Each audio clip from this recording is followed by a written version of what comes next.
안녕하세요. 혹시 한 번이라도 내 인생이 너무 불공평하다고 느낀 적 있으세요? 저는 어린 시절부터 그런 일들을 많이 겪었거든요. 그래서 인생은 공평하지 않다. 하지만 포기하지 않으면 반드시 길은 있다는 말을 진심으로 믿고 살아요. 제 이야기를 듣고 나면 아마 이 격언이 왜 제 인생과 잘 맞는지 알게 되실 겁니다. 사람들은 흔히 고생 끝에 낙이 온다고 말하지만 저는 고생이 끝난 줄 알았다가 다시 고생이 시작되는 경험도 했는데요. 한 번 성공했다고 방심하면 안 되고 또 한 번 실패했다고 좌절하면 안 된다는 걸 몸소 깨달았죠. 그래서 이제는 세상에 제 얘기를 꺼내 놓으며 같은 상황을 겪고 있는 분들께 작은 위로가 되고 싶다는 생각이 들어요. 이제부터 제가 겪었던 일들을 솔직하게 들려드릴게요. 저는 50대 초반으로 현재는 단골이 많은 미용실을 책임감 있게 운영하고 있습니다. 저를 소개하려면 우선 어릴 적 이야기부터 좀 해야 하는데요. 저는 고아로 자랐던 터라 보호자가 있는 삶이라는 게 그렇게도 간절했어요. 똑같은 어린아이여도 보호자가 있느냐 없느냐에 따라 세상의 태도가 분명하게 달라진다는 걸 절절하게 느끼면서 자랐거든요. 같은 잘못을 해도 부모님이 학교로 달려오는 애들은 괜찮게 넘어갔고 저는 선생님한테 혼나고 친구네 부모님한테까지 핀잔을 듣곤 했으니까요. 초등학교 때 친구랑 같이 학교 운동장에서 놀다가 실수로 화단에 심어진 꽃을 밟아버린 적이 있었는데요. 둘이 똑같이 잘못한 거였는데 친구 부모님은 급히 학교로 달려와서 선생님께 연신 죄송하다고 사과하고는 친구를 감싸주더라고요. 하지만 저는 그 자리에서 혼자 남아 선생님께 혼나고 심지어 친구 부모님에게까지 못 배우고 자란 애라 친구에게 진흙탕물 튀긴다는 말을 들어야 했어요. 다들 쳐다보는 눈초리가 날카로웠죠. 저는 너무 서럽고 억울했지만 그 상황에서 제가 할 수 있는 건 아무 말 없이 고개를 숙이고 있는 것뿐이었습니다. 그때 제 어린 마음에 왜 세상은 이렇게 불공평할까 하는 의문이 처음으로 들었던 것 같아요. 그 후로도 학교에서 무슨 일이 생기면 제가 원인으로 지목되는 일이 잦았어요. 모욕적이었고 화도 났지만 꾹 참아야만 했죠. 고아원이 아니면 갈 곳도 없는 제가 참지 않으면 어쩌겠어요. 인내하는 것만이 제가 선택할 수 있는 유일한 길이었어요. 왜 항상 저만 나쁜 아이 취급받아야 했는지 지금도 그 시절을 떠올리면 속이 꽉 막히는 것 같아요. 저는 손가락질 받지 않고 살아남기 위해 누구보다 예민하게 남들의 눈치를 살피는 법을 배웠습니다. 그렇게 위태롭게 성장하면서 언제나 가족을 갖고 싶었기 때문에 저는 20살이 되자마자 결혼하고 싶다는 생각을 했어요. 제 곁에 누군가가 있다는 안정감이 너무 절실했거든요. 하지만 현실은 냉혹하더라고요. 돈도 없고 배경도 없는 제가 누군가에게 선택받을 거라는 기대는 점점 사라졌고 결국 고독만이 제 몫이라는 것을 받아들이며 살아야 했습니다. 그러다 같은 고아원에 있던 언니 덕분에 제 인생이 조금씩 달라지기 시작했어요. 언니는 한때 치기 어린 행동으로 인해 나쁜 친구들과 어울리며 방황하다 절도로 감옥까지 갔었는데 거기서 배운 미용 기술로 새로운 길을 찾았더라고요. 언니는 대학 나오지 않아도 할 수 있는 거라면서 저를 이끌어줬고 덕분에 저도 미용사의 길에 들어서게 됐어요. 미용실 오는 손님들은 우리가 뭘 얼마나 배웠는지 관심도 없어. 그냥 마음에 드는 머리만 만들어주면 되고, 머리 하는 동안 편하게 기다릴 수 있게 해주면 되는 거야. 가방끈 길이가 길든 말든 할 수 있는 직업이라고. 그래도 내가 잘할 수 있을지 걱정돼. 나는 아직 아무런 경험이 없잖아. 겨우 내 앞머리 자르는 거 정도만 해본 게 전부인데, 내가 괜히 폐를 끼치는 건 아닐까? 네가 남한테 폐를 끼칠 사람이니? 내가 널 잘하는데 무슨 소리야. 내가 가르쳐 줄게. 나도 이거 배워서 새로 인생 시작했잖아. 넌 눈치도 빨라서 손님들이 원하는 게 뭔지 바로바로 캐치할 수 있을 거야. 그리고 넌 성실해서 금방 적응할 수 있을 테니까 걱정 마. 처음엔 잘할 수 있을까 걱정도 많았지만 막상 해보니 제가 생각보다 미적 감각이 있더라고요. 그렇게 제 샴푸와 커트 실력이 좋다는 소문이 나면서 단골 손님들이 생기기 시작하고 제가 미용실을 옮기면 손님들이 따라와 줄 때마다 얼마나 뿌듯했는지 몰라요.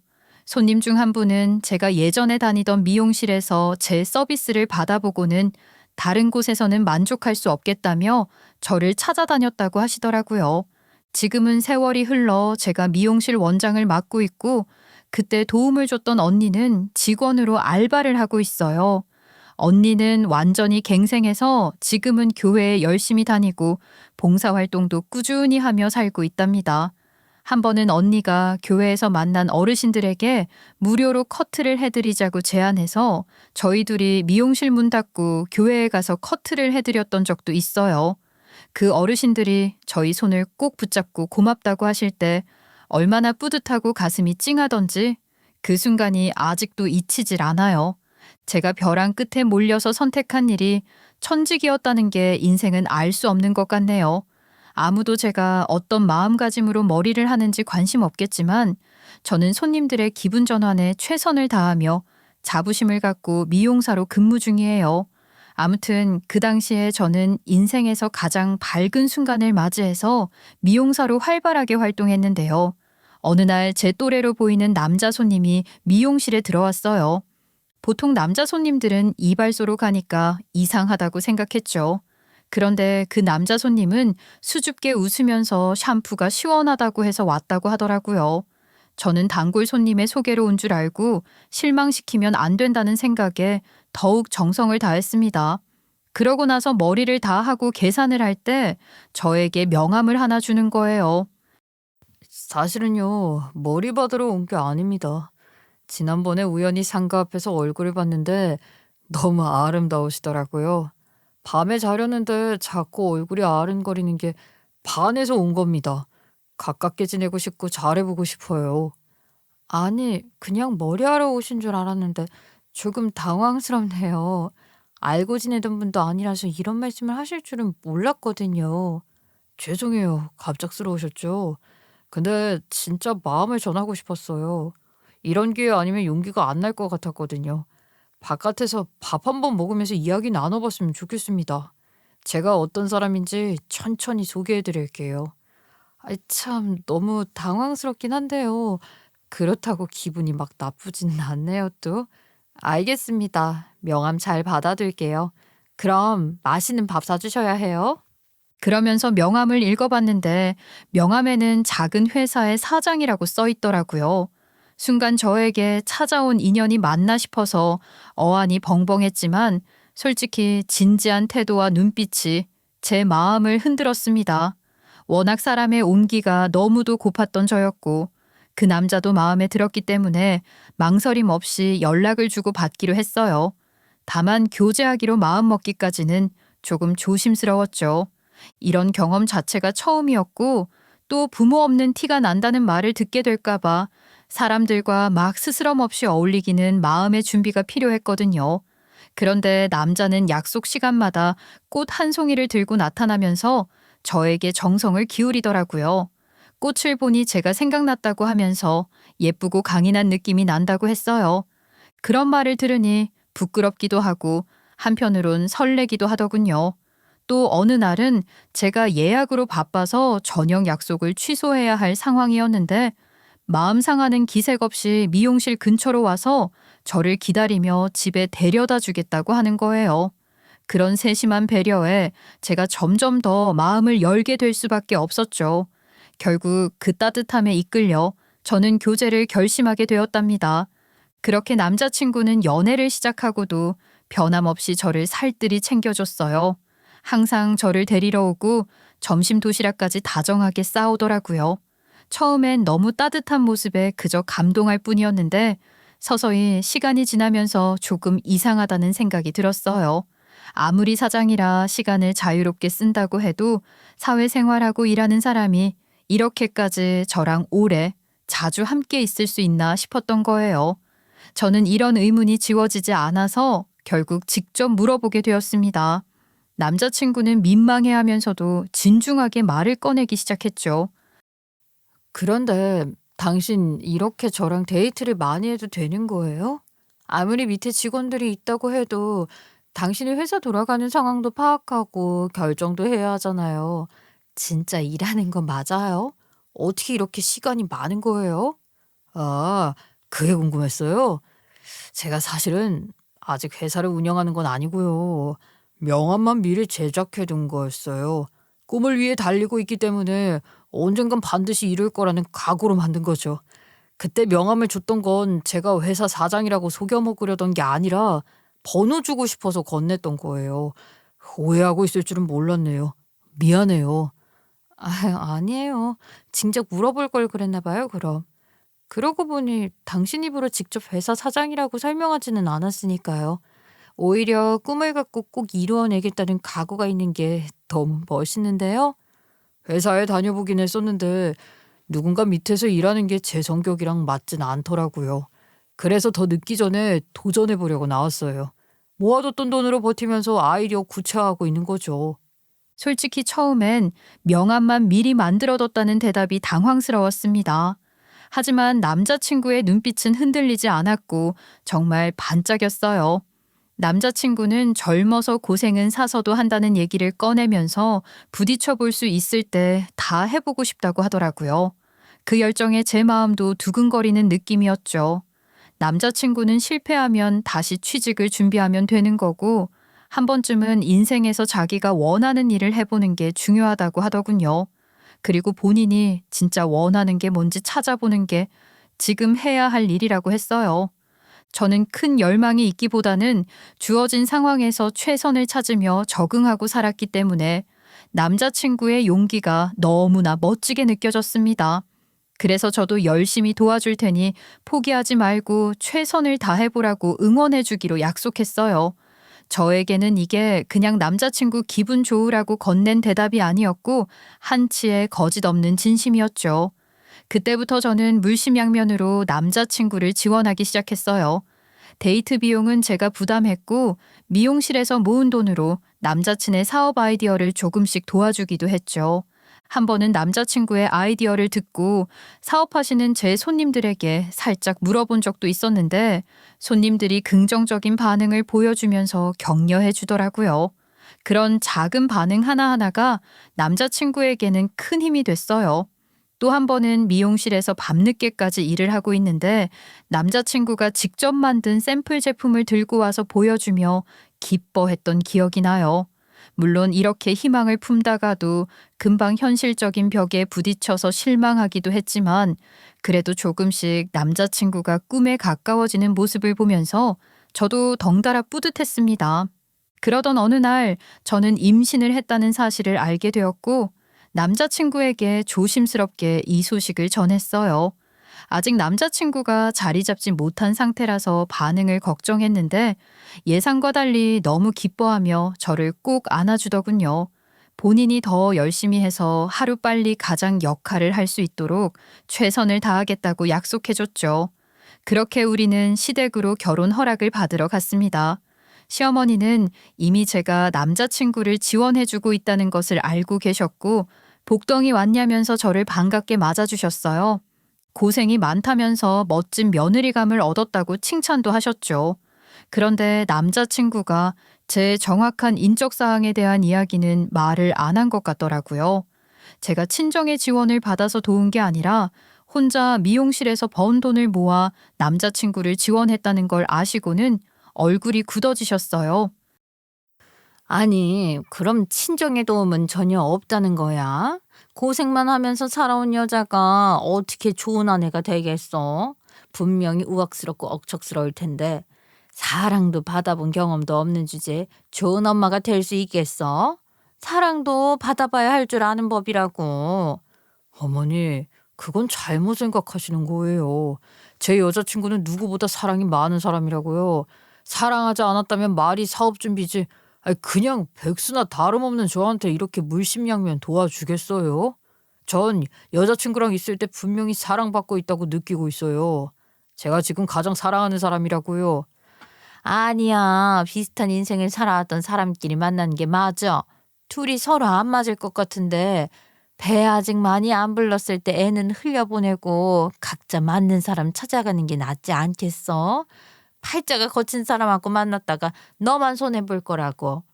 이럴까봐 제가 어머니께 이 사람 부모님 안 계신다는 말 미리 하지 않은 거예요. 그렇게 편견으로 가득 차서 아휴, 이 사람이 얼마나 사랑스러운지 쳐다도 보지 않으실까 봐요. 근데 눈앞에서 이렇게 막말을 하시다니. 전 결혼할 거고요. 아이도 책임질 거예요.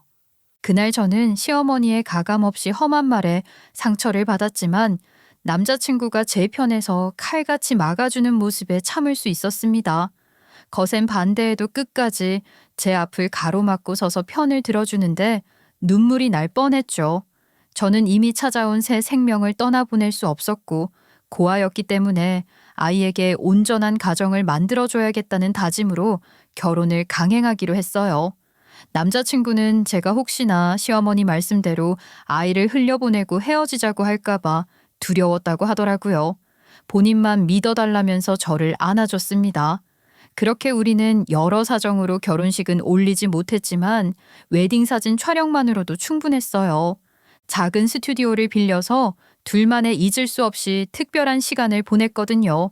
남편은 저를 위해 순백의 드레스를 직접 골라왔고 제가 좋아하는 작은 들꽃 부케까지 준비했더라고요. 드레스를 입고 거울 앞에 서니 남편이 눈을 반짝이며 좋아했어요. 자기가 첫눈에 반했던 그 여자답게 너무 아름다워서 오늘 사진이 전부 걸작이 될 거라고 말했죠. 촬영 중간중간 남편은 장난스럽게 웃으며 저를 즐겁게 만들었습니다. 사진작가 선생님은 그런 자연스러운 순간을 놓치지 않고 찍어주셨죠. 특히 드레스를 잡아주겠다고 하면서 일부러 넘어지는 척해서 제가 폭소했던 장면은 지금도 생생해요. 마지막엔 손을 꼭 잡고 서로를 바라보며 찍은 사진이 있는데 그때만큼 마음이 따뜻했던 순간도 없었던 것 같아요. 촬영이 끝난 뒤에는 조촐한 케이크와 작은 샴페인 한 병으로 기념도 했죠. 남들처럼 축하를 받지는 못했지만 제가 평생을 같이 살아가기로 마음먹은 남자와 사랑의 맹세를 했다는 것에 의미가 있었어요. 태어났을 때부터 혼자가 익숙했던 저에게 드디어 가족이 생겼으니까요. 남편은 제 배를 어루만지면서 꼭 성공해서 질리도록 사모님 소리를 듣게 해주겠다고 약속했답니다. 다행히 제가 출산을 하고 나니까 시어머니도 손주 보신 기쁨으로 저를 며느리로 인정하신 것 같았어요. 남편의 어머니이신데 제가 그 천륜을 끊어놓은 걸까봐 신경 쓰였는데 무척 마음이 놓였죠. 어릴 때 고생이 많았던 만큼 이제 저도 인생의 평화가 찾아온다고 생각해서 얼마나 행복했는지 모르겠어요. 그렇게 결혼 초반만 해도 남편은 정말 의욕이 넘쳤어요. 자신이 가진 꿈과 포부를 자랑하면서 몇 년 안에 사업이 대성공할 거라며 꼭 우리 가족을 부유하게 만들겠다고 장담했었거든요. 저는 그런 남편이 리더십 있어 보였고 카리스마 있게 느껴지더라고요. 의욕적으로 미래를 설계해 나가는 모습이 좋아 보였어요. 주말이면 한 손에는 자료 뭉치를 들고 와서는 이것 좀 보라고 하면서 수익성이 좋은 아이템이기 때문에 우리도 대박 날 수 있다고 열변을 토했거든요. 저희 둘만의 야심찬 청사진을 그리며 같이 기대했죠. 그런데 현실은 그리 녹록지 않았어요. 남편은 사업을 이제 본격적으로 시작하는 거라고 하면서 무리한 투자와 비효율적인 경영을 반복했고 결국 자금난에 빠져버리고 말았습니다. 매번 실패가 반복됐지만 남편은 반성하거나 현실적인 대책을 세우는 대신 이번엔 진짜 잘 될 거라며 조금만 더 버텨달라는 말을 반복할 뿐이었어요. 물론 인생은 세옹지마라고 하고 실패는 누구나 다 할 수 있다는 것을 알아요. 그래서 저도 남편에게 닥달하지 않고 묵묵히 믿어주고 싶었는데요. 실패가 반복될수록 남편은 점점 심신이 피폐해지고 우울해하면서도 또다시 무리한 계획을 세우더라고요. 남편은 실패한 다음에 후를 털고 긍정적으로 일어나는 타입이 아니었거든요. 그런 모습을 집에서 계속 지켜보고 있으려니 안쓰럽기도 하면서 한편으로는 한숨밖에 안 나왔습니다. 저는 다행히 미용실에서 꾸준히 수입을 벌어오고 있었기 때문에 생활비 걱정은 없었지만 육아와 가사 그리고 5년 동안 이어진 남편의 뒷바라지가 저를 점점 지치게 만들었어요. 그래서 저는 남편이 이제 현실을 받아들이고 다시 안정적인 직장을 찾아 월급을 가져오기를 바라는 마음이 들기 시작했습니다. 저는 틈만 나면 미용실에 공짜로 머리하러 자주 오시는 시어머니에게 남편을 설득해 달라고 부탁하기로 했어요. 하지만 시어머니의 반응은 정말 어이가 없더라고요. 저를 위로하기는커녕 모욕적인 말들을 아무렇지 않게 내뱉었죠. 너 지금 내 앞에서 내 아들 흉보는 거야? 마누라가 남편 내조를 하고 큰 뜻이 있겠거니 순종할 줄 알아야지. 네가 우리 아들을 힘들게 하니까 사업이 안 되는 거야. 부모도 버린 너를 우리 아들이 데리고 살아주는 것만으로도 넌 감사해야 해. 제가 아니라 다른 여자랑 만났으면 진작 식충이 취급받고 맨몸으로 쫓겨났을 텐데. 어머님이야말로 제가 데리고 살아주는 걸 감사하게 생각하셔야 되는 거 아니에요? 어디 가서 이런 남편 있냐고 물어보면 다들 욕을 한 바가지 할걸요? 어머? 네가 지금까지 뭘 얼마나 잘했다고 나한테 큰 소리를 치는 거야. 우리 아들이 무슨 고생을 하는지 알기나 해 너. 마누라가 집안의 기둥을 더 세우려고 애를 써도 모자랄 판에 네 그 잘난 척만 하고 있으니까 우리 아들이 힘든 거라고. 안에서 얼마나 남편기를 죽이면 우리 아들이 밖에서 지 하고 싶은 것도 못하고 있겠어. 그러는 어머님은 남편이 뭘 하고 싶어 하는지 정확하게 알고 계시긴 한가 보네요. 저는 한 집에 살아도 모르겠던데요. 사장님 소리 듣고 싶어 하면서 매번 아이템은 진득하지 못하게 금방 바꿔대고 귀가 얇아서 뭐 할 수나 있을지 걱정스러워 미치겠어요.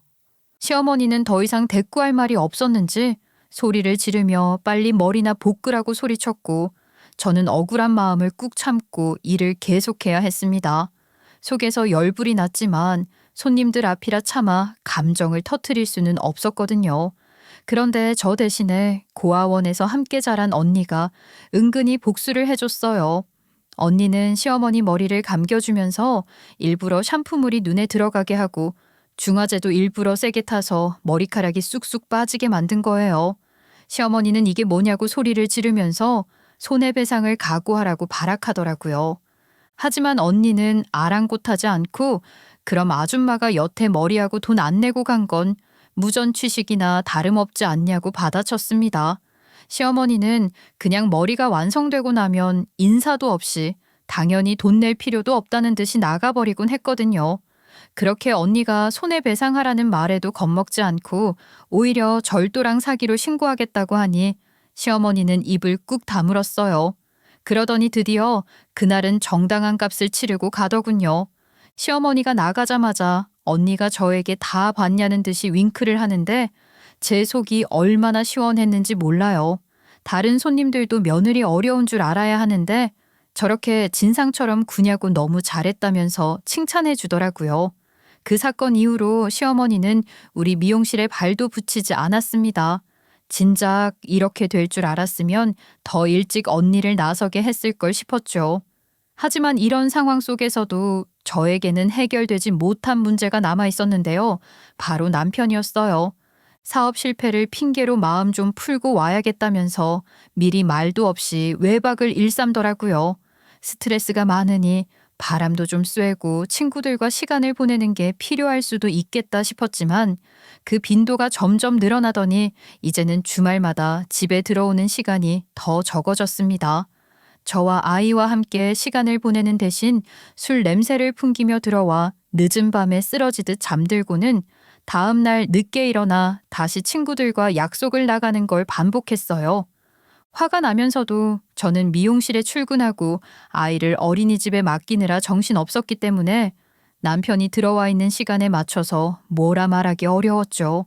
그렇게 가족과의 시간을 무시하면서 친구들과 어울리는 데에만 몰두하는 걸 보니 점점 기대했던 마음도 서서히 사라지는 것 같았어요. 그런데 본인이 시간을 낭비하면서 보내놓고는 시어머니에게 뒤늦게 미용실에서 있었던 일을 전해 들은 것 같더라고요. 어쩐 일로 약속을 나가지 않고 집에 있다 싶었는데 저한테 버릇없게 굴었다고 씩씩거리며 화를 냈습니다. 당신 우리 어머니한테 뭔 짓을 한 거야?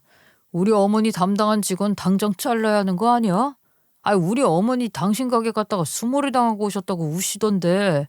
우리 어머니가 당신 장사 잘 되라고 미용실 찾아가 주시는 걸 고마운 줄 알아야지. 직원 교육 똑바로 안 시키고 뭐해?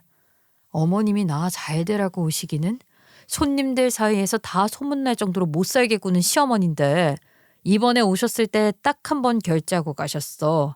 여태까지 우리 미용실에서 공짜로 해줬던 거라고.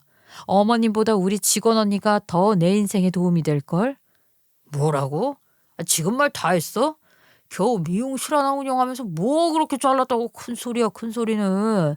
나처럼 야심도 없고 야망도 없으면서. 야심만 있고 실질적으로 빈손인 당신은 가장으로서 쪽팔리지도 않아? 당신이야말로 어디서 목소리를 높여 지금? 결혼하고 뭐 생활비 한번 줘봤어야 귀 기울여 듣기라도 하지. 이거는 뭐 진짜 식충이가 따로 없는데 말까지 함부로 해? 부자 되는 건 포기했으니까 월급이나 받아와. 돈 100만 원이라도. 저는 참을 수 없어서 단호하게 받아쳤습니다. 그런데 항상 진심으로 응원해주던 제가 이렇게 받아쳐버리니까 남편은 당황하는 기색이 역력하더라고요. 뭐라 대답도 못하고 어버버거리면서 눈이 갈 곳을 잃은 게 뻔히 보였어요. 하지만 그동안 쌓였던 마음의 짐이 한꺼번에 터져버렸기 때문에 그런 남편을 달래줄 마음은 조금도 들지 않았죠. 그제서야 남편은 지 마음대로 사는 생활을 접은 것처럼 보이더군요. 그러던 어느 날 남편이 갑자기 사업이 대박 났다면서 자랑하기 시작했어요. 저는 처음에는 또 무슨 허풍을 부리려고 하는 건지 불안하기만 했는데요. 남편은 정말 명품 브랜드 로고가 큼지막하게 박힌 옷을 입고 손목에는 번쩍거리는 고가의 시계를 차더라고요. 길거리에서는 사람들의 시선을 한 몸에 받을 만한 고급 외제차를 몰고 다니며 일부러 천천히 주차를 하는 모습도 보였죠. 게다가 집으로 돌아오면 새로운 명품 가방을 자랑하면서 요즘 트렌드라고 쇼핑 목록을 늘어놓기도 했습니다. 남편한테는 원래 이런 걸 턱턱 구매할 돈이 없으니까 이제는 정말 사업이 성공한 건가 싶어서 의아하기만 했어요. 그래서 저는 남편에게 어떻게 갑자기 성공할 수 있었는지 물어봤거든요. 하지만 정작 남편은 자기가 뭘 샀는지만 열심히 자랑하고 어떻게 사업을 성공시켰는지는 속 시원하게 대답해주지 않았어요. 이 인간 원래 성격을 보면 분명히 침이 마르도록 자랑해야 할 성격이라 의문스러웠죠. 남편은 바깥 일에 대해서 그냥 저는 몰라도 되고 설명해줘도 이해하지 못할 거라고만 대답하더라고요. 구체적으로 알려주지를 않으니까 더욱 궁금증은 커져갔어요. 하지만 남편한테 캐물어봤자 답이 나올 것 같지 않아 일단 지켜보기로 했습니다. 그러더니 얼마 후 남편이 시어머니께 선물을 드리러 가겠다고 했어요. 그동안 고생하신 시어머니를 위해 보답해야 한다는 취지였죠. 저는 그동안 남편에게 어떤 기회가 찾아왔던 건지 알게 될까 싶어서 동행하기로 했고요. 시어머니 댁에 도착하자 남편은 고급스러운 포장지로 감싼 선물을 건넸습니다. 시어머니는 선물을 열어보고는 마치 세상을 다 가진 사람처럼 환하게 웃으며 감탄사를 연발했어요. 그리고 이런 아들을 낳은 게 본인의 인생 최고 업적이라면서 본인이 아들을 어떻게 키웠는지 책이라도 집필해야 하는 것 아니냐고 진지하게 고민하기 시작하더라고요. 남편의 사업이 얼마나 규모가 커질지 모르니까 나중에 뭐가 경매로 높게 팔릴지 모른다면서 절대로 남편이 입은 속옷 한 장도 그냥 버리면 안 된다고 난리였어요. 남편도 그 장단에 맞춰서 맞장구 치고 좋아 죽더군요. 저는 그 모습을 지켜보는 내내 속으로 깊은 한숨이 저절로 나올 수밖에 없었습니다. 그런데 갑자기 시어머니가 저를 향해 눈총을 보내더라고요. 잠깐, 우리 아들이 곧 대부어가 될지도 모르는데 이것이 네 옆자리에 있으면 안 되지 않겠니? 야, 네 발로 알아서 떨어져 나가라. 네 년이 사모소리 듣는 꼴은 내가 절대 못 보지. 남편을 존경할 줄 알아야 하는데 내조도 모르는 년이랑 사는 꼴은 더 못 봐. 어머니 말씀이 지당하게 맞기는 해요. 제가 이제 세상을 다 가질 날이 코앞에 왔는데 이런 여자랑 남은 인생 살아가긴 너무 아깝죠. 더 예쁘고 늘씬한 여자들이 줄을 설 텐데 이제는 제 옆에 진짜 잘 어울리는 사람이 필요할 것 같아요. 아이고, 5년을 뒷바라지해주고 우리 사이에 아이까지 있는데 돈 좀 버니까 눈에 뵈는 게 없나 보네. 사람이 정도 없어? 나는 그렇다 쳐도 아이는 우리 피부치잖아. 당신이 성공하기까지 곁에서 돌봐준 사람 쉽게 져버리면 당신도 쉽게 망하게 되는 법이라는 거 명심해. 시어머니는 대놓고 이혼을 종용하더라고요. 그런데 더 충격적인 건 남편이 그 옆에서 깔깔대며 동조하고 있는 모습을 보였어요. 제가 5년 동안 고생하며 뒷바라지했던 사람의 모습이라고는 믿기 어려웠죠. 저는 부끄러운 줄 알라고 일갈해주고 먼저 시댁에서 나왔습니다. 그리고 집으로 돌아와 언니에게 전화를 걸어 이 이야기를 털어놓았어요. 그랬더니 언니가 절대로 이혼하지 말고 어떻게 된 건지 알아보라고 조언하더라고요. 언니는 연기라도 해야 한다고, 남편이 도대체 무슨 수로 성공했는지 얼마나 벌었는지 알아내야 하지 않겠냐며 살살 꼬셔서 속을 떠보라고 구체적인 작전을 제안했습니다. 고생해서 뒷바라지했던 만큼 재산 분할은 똑바로 받아야 하지 않겠냐는 거였죠. 언니의 말에 솔깃했던 저는 바로 남편에게 연기를 시작했고 180도 태도를 바꿔 살살 꼬셨어요. 하지만 처음에는 남편도 돌변한 저를 의심스러운 눈초리로 쳐다보며 경계하더라고요. 하짜 이제 와서 갑자기 싹 바뀐 게 뭔 꿍꿍이로 이러는 건지 모르겠네. 이럴수록 의심하게 되는 거 알지? 갑자기 변하면 사람이 죽는다는 말도 있잖아. 우리 어머니에게까지 찾아가서 정성스럽게 마사지 해드렸다며. 아이 왜 안 하던 짓을 해? 있잖아 당신 이혼 생각 다시 해줬으면 좋겠어. 아무리 그래도 우리 적지 않은 시간 함께 살아온 부부잖아 부부. 그냥 이혼만 하지 말고 나를 투자자로 생각해 주는 건 어때? 당신이 잘 살게 된 것 같아서 나도 옆에서 딱 붙어 있고 싶어. 더 잘해줄 거라고 약속할게. 투자금도 팍팍 지원해줄 생각이야. 그래, 현명한 사람이면 그렇게 기회 앞에서 자존심 부릴 게 아니라 더 나은 선택지를 고를 줄 알아야지. 아, 당신도 이제 정신 차려지나 보네. 나 같은 남자 놓치면 분명히 땅을 치고 후회하게 될 거란 말이야. 우리 아이가 당신을 원망하게 만들면 되겠어? 이 멍청하고 허세에 찌든 인간은 권력과 명예를 손에 쥐었다고 생각하니 대통령이라도 된 줄 알더군요. 어깨 뽕이 잔뜩 올라가서 장난 아니었어요. 제가 비위 상하는 것을 애써 참고 완전히 배 까고 드러누우니까 그제야 믿을 만하다고 생각했는지 남편도 자신의 패를 까기 시작하더라고요. 그렇게 인내와 끈기를 가진 결과 이놈이 뭘 해서 돈을 벌었던 건지 알아냈는데요. 알고 보니 남편은 불법적인 피라미드 사기를 벌이고 있었습니다. 남편은 고급 호텔에서 투자 설명회를 열고 초기 투자자들에게 일부 배당금을 지급해 더 큰 투자금을 유도했어요. 그리고 신규 투자자 유치가 곧 수익이라는 허위 약속으로 사람들을 끌어들이고 있었더라고요. 그래놓고 투자금 돌려줄 계획 없이 일부 자금은 은닉까지 했던 상태였어요.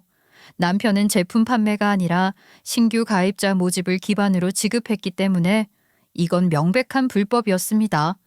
남편이 자신만만하게 자신의 사업을 자랑하는 것을 지켜보면서 제 속은 부글부글 끓었지만 일단은 모든 것을 파악하기 위해 참을 수밖에 없었죠.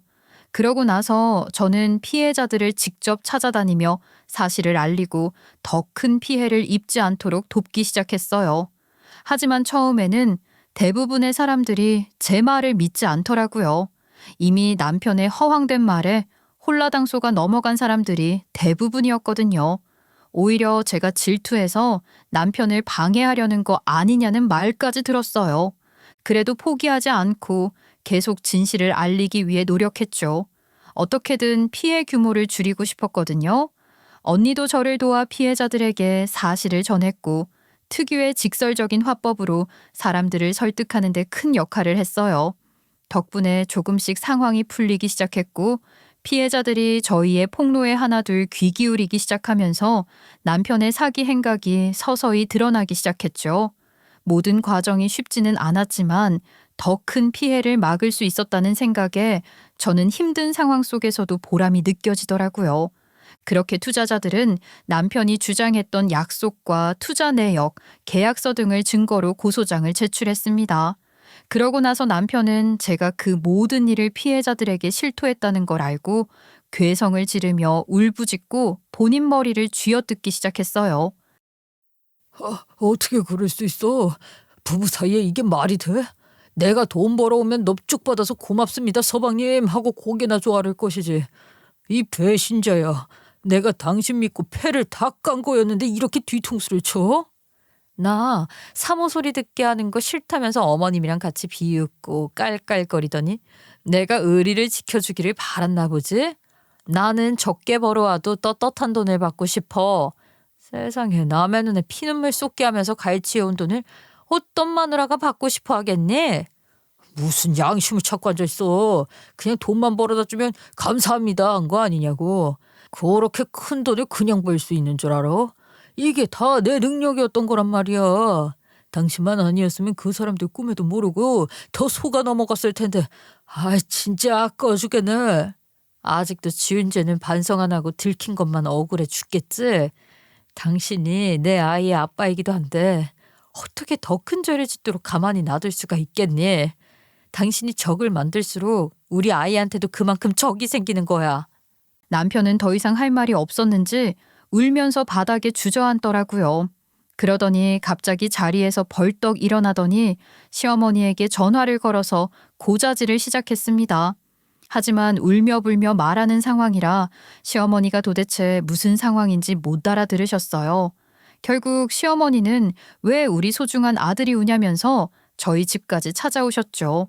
그냥 제가 뭔가 잘못해서 남편한테 손해를 끼친 줄로만 착각하고 있더라고요. 문을 열고 들어오면서 벌써 저한테 인상을 찌푸리고 역정낼 준비를 하고 있었어요. 하지만 남편이 정확히 어떤 상황인지 설명하니까 기가 막혀 보였죠.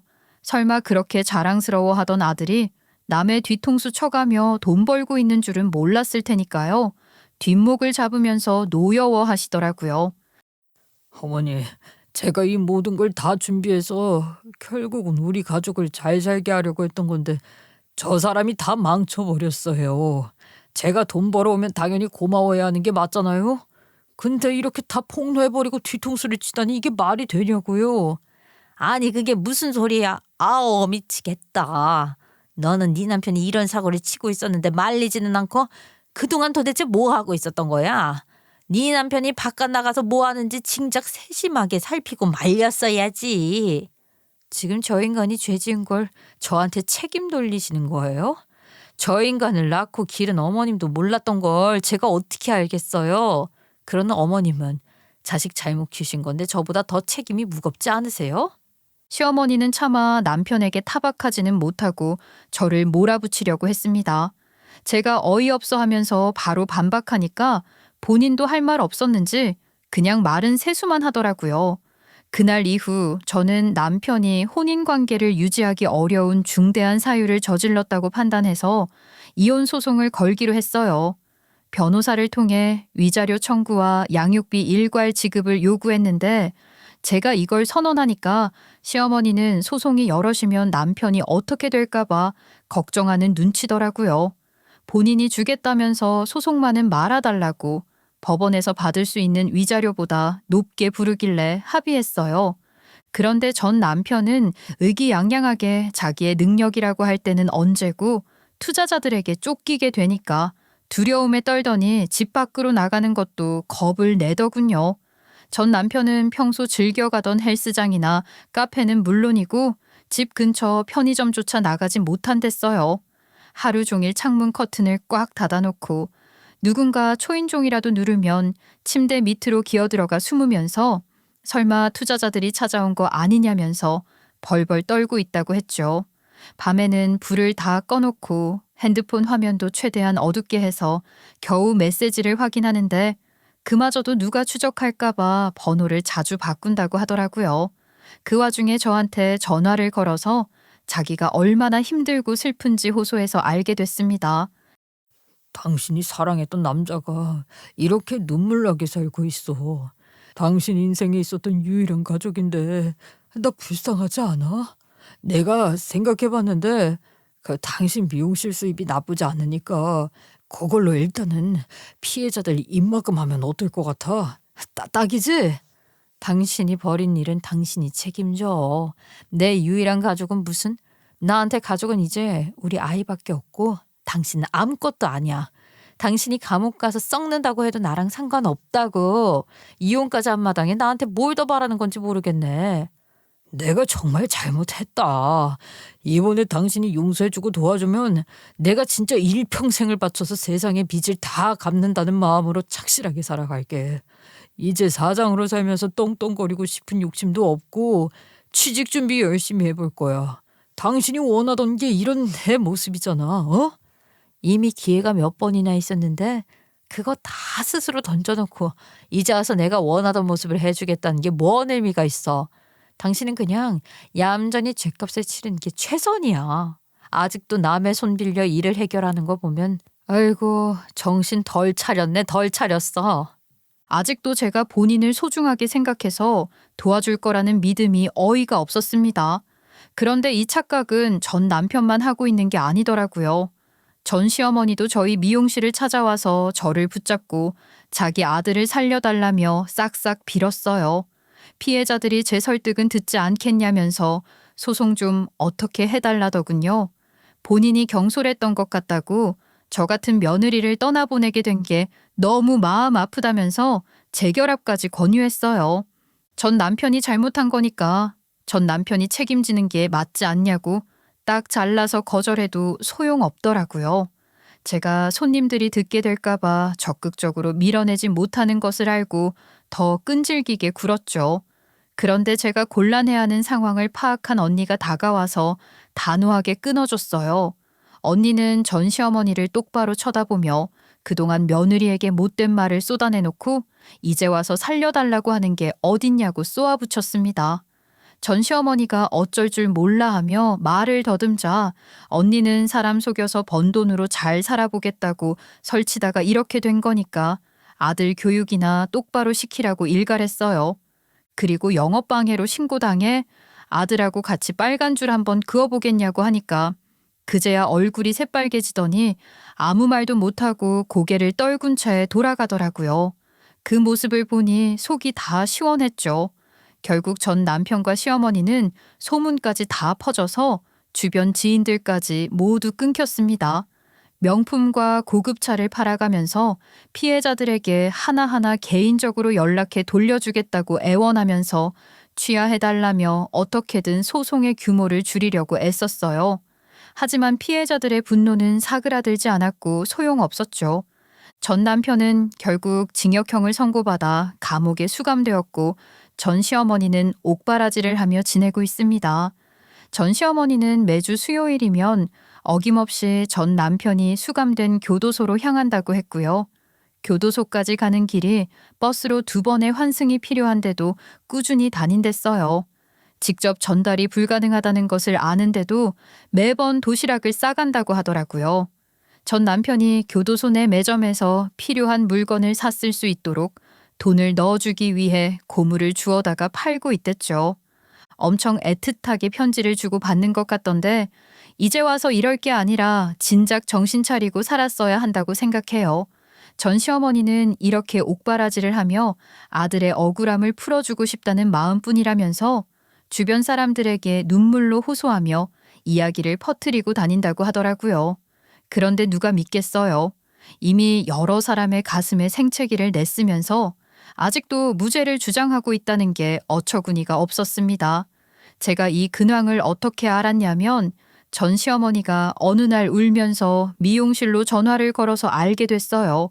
저 때문에 이렇게 고생하는 거라고 울부짖다가도 어떻게든 재결합하라고 회유하더라고요. 아휴 이제 와서 보니까 모든 게 네 탓이야. 네가 좀만 더 능력 있어서 우리 아들이 집안일만 하고도 충분히 먹고 살 수 있었으면 이런 일 없었다. 우리 아들이 너 호강시켜주고 싶어서 애쓰다가 그런 건데 얘 너는 냉혈 아니냐? 그 말씀 그대로 피해자분들께 전해드려도 되나요? 아직 반성 덜한 것 같은데 뭐라도 조치를 더 취하셨으면 좋겠다는 생각이 들어서요. 지금부터 하시는 말씀은 저 혼자만 알고 있지 않을 거예요.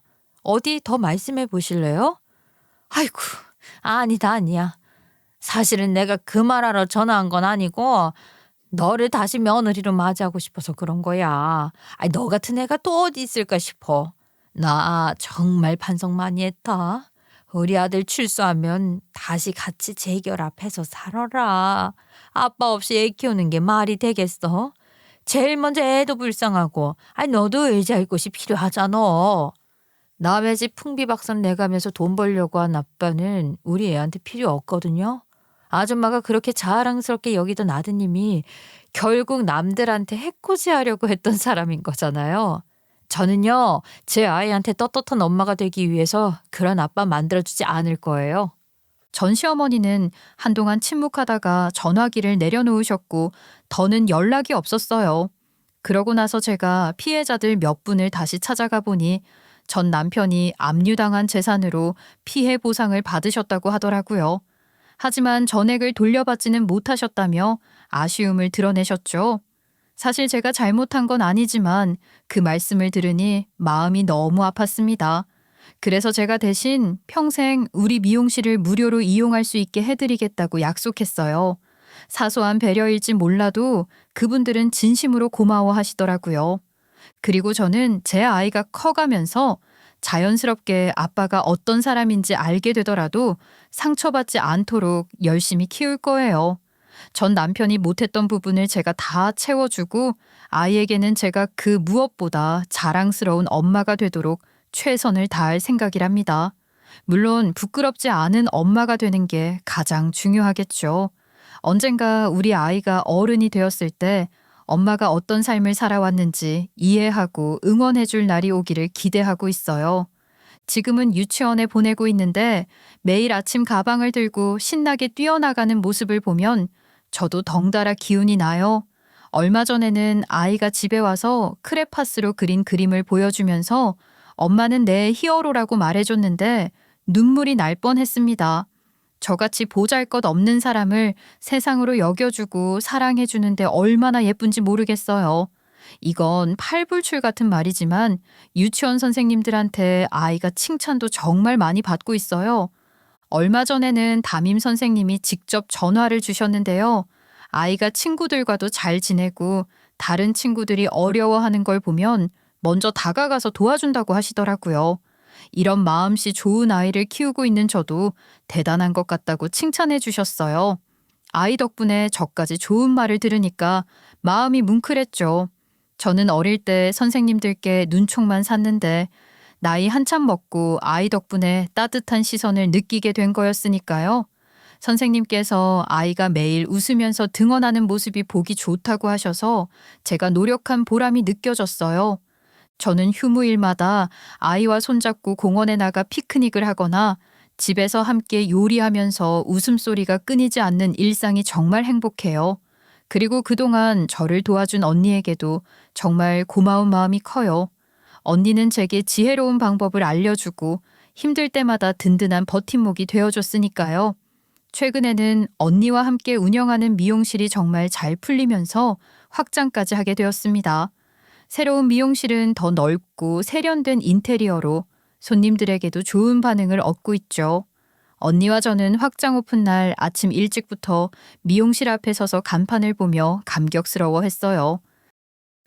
이렇게까지 올 줄 몰랐지? 아유, 나도 네가 아니었으면 이 자리까지 못 왔을 거야. 고아원에 있었던 건 내 인생에서 제일 어두웠던 순간이지만 너 만난 건 너무 잘된 일이야. 우리 앞으로도 성실하게 열심히 잘 꾸려나가 보자.